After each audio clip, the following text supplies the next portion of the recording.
Okay, so here's another trick if you make a mistake and you don't want to rip back, or you get ripped back and you lose the stitches and you're not sure where you're going. So one thing you can do is called a lifeline. And what a lifeline is you take some yarn that's thinner than what you're knitting with, and you thread it onto a tapestry needle. Oops.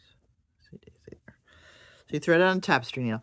Then there's two ways to do this. You can just thread it through a row of stitches. So like, let's say you made a mistake like up, I don't know, or maybe you didn't make a mistake. Maybe you're like, I just want to save these stitches just in case I make a mistake. So what you would do is you would go through the right leg, because remember in the other video we talked about the right leg is the front leg. That's what's seated, you know, not twisted. So you go through the right leg of each of the stitches across the row. Hopefully we did it straight and didn't go, let's see what we did. That looks okay. That looks pretty straight. But anyway, so you have like a piece of yarn that's just going to sit there. Now that lives there. And if you make a mistake further up here, you can rip out, and when you get to this lifeline, all of your stitches will be saved, right?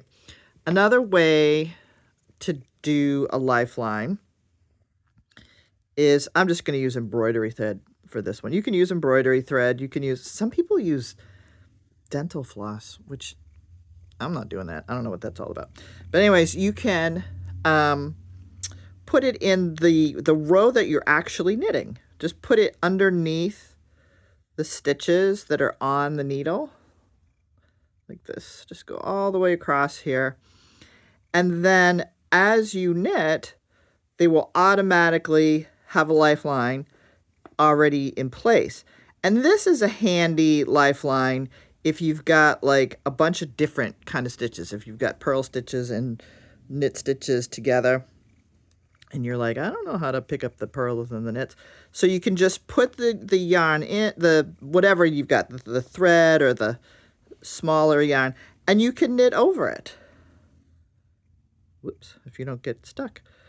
And you're just knitting like you ordinarily would. You just have this piece of floss or thread that's in there. So you just, remember that you have that and just keep going.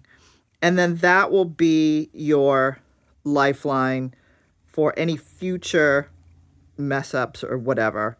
See there, it's nice and in there, and it's already seated. See how it's on the right side? It's nice and seated on your stitches, so you don't even have to worry about it. So 2 ways to make a lifeline in case you screw up. Yeah.